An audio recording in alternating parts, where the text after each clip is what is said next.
여러분 안녕하십니까. 12월 9일 월요일 넘치는 우리에게 매일 묵상 시작하도록 하겠습니다. 오늘 본문 말씀은 아모스 5장 1절부터 17절까지 말씀입니다. 주일 잘 지내셨나요?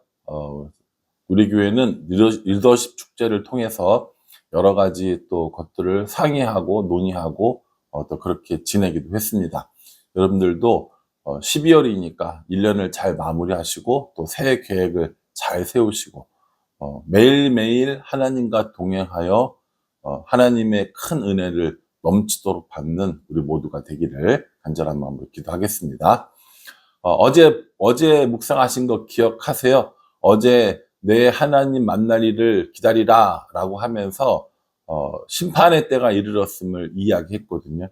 좋은 일로 만나는 게 아니라 나쁜 일로 심판과 멸망으로 만나게 될 것이다 라고 이야기했어요. 그러니까 이 일에 대해서 아모스가 애통하는 마음을 가지고 있는 거죠. 2절에 뭐라고 얘기하냐면 전혀 이스라엘이 엎드려졌으며 다시 일어나지 못하리로다. 자기 땅에 던지우며 일으킬 자 없으리로다. 이렇게 얘기합니다. 그러니까 이 이스라엘이 넘어지고 자빠지고 멸망당하고 심판당하는 게 너무 슬픈 거예요. 아모스가요. 근데 아모스만 슬프겠습니까? 아모스에게 이러한 이야기들을 전하게 한 하나님도 여전히 슬프신 거예요. 그러니까 하나님이 바라시는 건 뭐예요? 멸망이라고요? 아니라니까요. 하나님이 바라시는 건 돌아오는 겁니다. 그래서 이스라엘 백성을 향해서 다시 한번 돌아올 것을 촉구하고 계시는 겁니다. 4절 말씀에 여호와께서 이스라엘 족속에게 이와 같이 말씀하시기를 너희는 나를 찾으라 그리하면 살리라 이렇게 말씀하셔요. 또 6절에도요. 너희는 여호와를 찾으라 그리하면 살리라. 그렇지 않으면 그가 불같이 요셉의 집에 임하여 멸하시리니 베델에서 그 불들을 끌 자가 없으리라. 이렇게 말씀하십니다. 여러분이 하나님의 이 마음을 조금이나마 이해하시겠습니까? 너희들 멸망당할 거야. 너희들 심판당할 거야. 너희들 전쟁에 져서 다 포로로 사로잡혀갈 거야. 내내 이야기를 하시면서 뭐라고 하시냐면 그러니까 돌아와. 그러니까 돌아와. 여호와께 돌아와야 살 수 있어. 나에게 돌아와야 살 수 있어. 라고 하나님께서 내내 우리에게 또 이스라엘 백성들에게 말씀해 주고 계시는 겁니다. 그 당시 이 북이스라엘에서 가장 종교적인 어떤 중심지가 어디였냐면 베델이었고요. 길갈이었고 브엘세바였습니다. 그래서 오늘 5절에 보면은 그런 이야기들을 쭉 하면서 베델에 가지 말고 길갈로 가지 말고 브엘세바도 가지 말고 거기서 제사 지내는 거, 거기서 이방신들 섬기는 거 이런 거 하지 말라고 내내 우리에게 말씀해 주고 있습니다. 오늘날 우리들의 베델은 어디고 길갈은 어디고 브엘세바는 어디입니까? 우리가 가지 말아야 할 곳, 잊지 말아야 할 곳, 그곳에 있음으로 인해서 그곳에 감으로 인해서 하나님의 심판을 받게 되는 우리들의 모습을 보게 된다라는 것이죠. 그러니까 오늘 이 말씀을 통해서 하나님께서 우리에게 주시는 명령은 분명합니다. 우리가 가야 할 곳을 가지 말고 가야 할 곳을 가지 말고 가야 할 곳을 가는, 그렇죠? 엉뚱한 곳, 하나님 기뻐하시지 않는 곳, 우상에게로 가지 말고 하나님이 기뻐하시는 곳, 예배의 자리, 또 하나님을 중심으로 모시고 사는 그 자리, 그곳으로 나아갈 것을 우리에게 말씀해 주고 계시는 겁니다. 하나님께서 아모스를 통해서도 또 예레미야나 호세아를 통해서도 내내 해주신 말씀이 뭐였어요? 내내 해주신 말씀이 이거였잖아요. 돌아와야 된다, 돌아와야 된다. 또 보십시오. 8절에요. 묘성과 삼성을 만드시며 사망의 그늘을 아침으로 바꾸시고 낮을 어두운 밤으로 바꾸시며 바닷물을 불러 지면에 쏟으시는 이를 찾으라. 그 이름은 여호와시니라. 이렇게 얘기합니다. 하나님은 어떤 분이라는 거예요? 모든 것들을 창조하시고 다스리시고 운행하시는 분, 이렇게 이야기합니다. 여기 보면 묘성과 삼성이 나오는데요. 묘성은 별자리 중에 황소자리에 있는 그 별인데요. 굉장히 아름답고 무리가 지어져 있는 거라고 합니다. 그래서 이 페르시아 사람들은 이걸 진주, 뭐 꽃다발 이런 거에 비유하면서 그 아름다움을 노래했다고 이야기하고요. 삼성이라고 하는 건 우리가 알고 있는 기업의 삼성이 아니고요. 초겨울 적도 상공에 있는 오리온 별자리에 있는 별이라고 합니다. 이 세 개의 별이라고 해서 삼성이라고 불리는데, 이 삼성은요, 하나님께서 창조하시고 다스리시고 운행하시는 이 일들에 대한 상징으로 욥기에도 등장합니다. 그러니까 묘성과 삼성을 만드셨다라는 건 세상의 모든 것들을 만드시고 다스리신다라는 겁니다. 사망의 그늘을 아침으로 바꾸기도 하시고, 낮을 어두운 밤으로 바꾸기도 하시고, 바닷물을 지면에 쏟아서 모든 것들을 다 운행하시는 그분의 이름이 뭐라는 거예요? 여호와 하나님이라는 겁니다. 그러니까 그 여호와 하나님께 돌아와야 산다라고 계속해서 말씀하고 계신다라는 것이죠. 여러분, 하나님이 세상의 모든 것들을 만드시고 다스리시고 운행하시고 오늘도 우리 가운데 함께 하신다는 사실을 믿으십니까? 예, 이것을 믿는 것이 우리들의 신앙이 되는 겁니다. 12절에 보면요, 너희의 허물이 많고 죄악이 무거움을 내가 아노라. 너희는 의인을 학대하며 뇌물을 받고 성문에서 가난한 자를 억울하게 하는도다 라고 이렇게 말씀하고 있습니다. 이스라엘 백성의 죄악을 하나님은 정확히 알고 계셨어요. 그리고 그 죄악으로 인하여서 하나님께로 나아올 수도 없고, 그 죄악으로 인하여서 나라가 멸망하게 될 것이고, 그 죄악으로 인하여서 포로로 끌려가게 되는 이런 일들이 있다라고 말씀하고 계시는 거예요. 그럼에도 불구하고 돌아오지 않는 이스라엘 백성, 그리고 우리들을 향해서 아모스를 통해서 말씀해 주고 계시는 겁니다. 오늘 14절과 15절은 주의해서 읽어볼 만한 말씀입니다. 14절이요. 너희는 살려면 선을 구하고 악을 구하지 말지어다. 만군의 하나님 여호와께서 너희의 말과 같이 너희와 함께 하시리라. 뭐 하라는 거예요? 선을 구하고 악을 구하지 않는 것, 이것이 우리가 살 길이라는 겁니다. 선은 뭡니까? 결국 선은요, 하나님을 구하는 것이고요. 악은 하나님이 아닌 우상을 구하는 것, 이게 악이라는 겁니다. 궁극적인 악이 그렇다는 거죠. 그래서 선을 구하고 악을 구하지 말라라고 말씀하시고요. 15절에요. 너희는 악을 미워하고 선을 사랑하며 성문에서 정의를 세울지어다. 만군의 하나님 여호와께서 혹시 요셉의 남은 자를 불쌍히 여기시리로다 라고 이렇게 말씀하십니다. 성문에서 정의를 세운다라는 것은요, 이 당시 성문은 사람들이 모여서 재판도 하고 어떤 중대한 결정을 하는 이런 회의의 장소로도 사용됐습니다.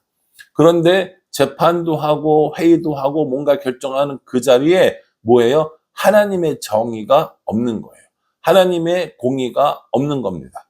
각자 개인의 좋은 대로 판단을 하고, 각자 자기가 하고 싶은 대로 하고, 그렇게 자기 이익에 눈멀어서 연약한 자들을 괴롭히고 그 가난한 자들을 돕지 않는 이런 일들을 하는 거죠. 그러니까 하나님께서 악을 미워하고 선을 사랑하며 성문에서 정의를 세우는 것이야말로 너희가 살 수 있는 방법이다 라고 이렇게 말씀해 주십니다.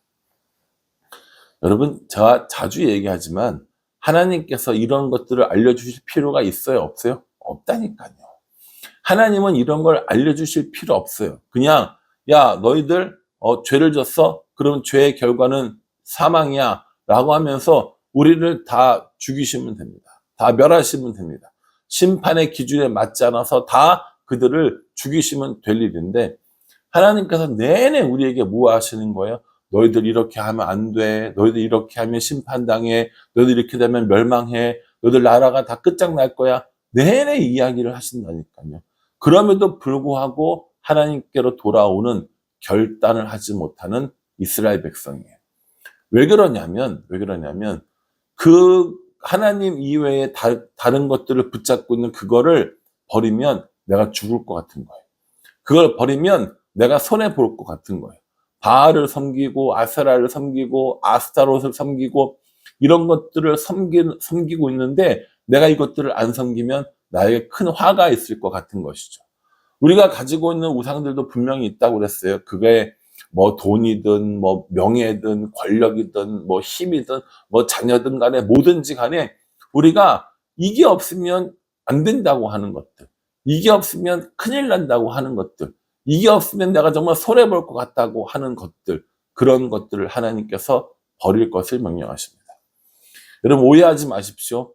그러면 목사님 돈도 벌지 말고 뭐 직장도 나가지 말고 뭐 승진도 하지 말고 시험도 보지 말고 그냥 교회만 오고 성경책만 읽고 이렇게 하라는 겁니까? 라고 물어보신다면 아니요. 그런 얘기가 아니에요. 하나님과 함께 돈을 벌고요. 하나님의 방법으로 돈을 벌고요. 하나님의 방법으로 돈을 쓰는 거예요. 돈이 중심이 아니라 하나님이 중심이 되는 거. 그게 돈을 우상으로 섬기지 않고 하나님을 올바로 섬기는 방법이라는 겁니다. 힘이 왜 안 중요합니까? 권세와 권력이 왜 안 중요합니까? 나라가 돌아가고 조직이 살아가는데 분명히 힘과 권세와 권위는 필요합니다. 그런데 그 힘과 권세와 권위를 나를 위해서 쓰는 것이 아니라 하나님과 함께 쓰고 하나님의 나라를 위해 쓰고 하나님의 백성을 위해서 쓰는 것. 그것이 뭐예요? 그것이 하나님과 함께 하는 것이고 권력과 권세와 힘을 우상으로 여기지 않는 삶이라는 것. 그러니까 우리는요, 날마다 이게 고민이 돼야 돼요. 어떻게 내가 가지고 있는 것, 혹은 나의 삶 속에서 하나님을 중심으로 살 것인가? 어떻게 하나님께서 내 삶의 주인 되게 하실 것인가? 이게 우리의 고민이어야 된다는 거죠. 이스라엘 사람들은 그 고민을 하지 않은 거예요. 하나님이 안 해주시면 바알한테 하면 되지. 하나님이 안 해주시면 아세라한테 가서 절하면 되지. 라고 이야기하면서 형식적으로 신앙생활하고 우상을 섬기는 신앙생활하고 자기 유익을 구하는 신앙생활을 하고 다른 사람을 돌보지 않는 그런 신앙생활을 했다라는 겁니다. 말씀을 쭉 하고 있으니까 이게 꼭 제 얘기 같아서 마음이 좀 불편하긴 하네요. 저도 목사를 하고 교회를 담임하고 하는 이 모든 것들이 나의 유익을 위해서인가 먹고 살기 위해서인가 라는 생각을 한번 해봅니다.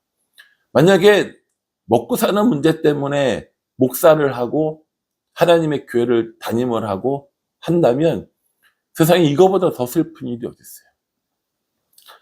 세상에 이거보다 더 안타까운 일이 어디 있습니까? 저는 그렇게 하지 않았으면 좋겠어요. 여기서 활동하는 것이 나의 돈벌이가 되고 여기서 활동해서 내가 먹고 사는 문제를 해결하고 이런 개념이 아니라 어떻게 하면 성도들에게, 어떻게 하면 성도들과, 어떻게 하면 교회를 통해서 하나님 나라를 만들고 세울 것인가를 그걸 고민하는 그런 목사가 되었으면 좋겠습니다. 여러분들이 그렇게 기도해 주시고 여러분들이 그렇게 함께 해 주셔야 정말 하나님 나라를 위한 교회, 또 성도들과 함께하는 그런 교회가 되지 않을까라고 저 개인적으로 적용해 봅니다. 여러분 어떠세요? 오늘 이 말씀 보면서 하나님을 찾으라고 말씀하십니다. 악을 미워하고 선을 사랑하라. 악을 찾지 말고 선을 행하라 라고 말씀하십니다. 아모스를 통하여 이스라엘에게만 주시는 말씀이 아니라 오늘 이 성경 본문을 통하여 우리에게도 주시는 말씀인 줄 알고 우리가 그 하나님을 찾고 찾으며 그 하나님과 날마다 동행하는 삶을 살아가는 우리 모두가 되기를 주님의 이름으로 축복합니다. 기도하겠습니다. 하나님, 여호와를 찾으라 그리하면 살리라 말씀해 주셨습니다. 하나님을 찾아야 산다고 말씀해 주셨는데 하나님을 찾지 않고 살아가는 어리석은 우리들의 모습을 발견합니다. 그러니 하나님, 다른 것들을 찾지 아니하고 하나님을 찾으며 하나님을 따르는 하나님과 동행하는 우리의 삶이 될 수 있도록 은혜 베풀어 주시옵소서. 예수님의 이름으로 기도합니다. 아멘. 예, 여러분 이 말씀 꼼꼼히 묵상하시면서요, 이번 한 주간도 또 말씀 가운데 승리하는 우리 모두가 되기를 간절한 마음으로 기도하겠습니다. 감사합니다.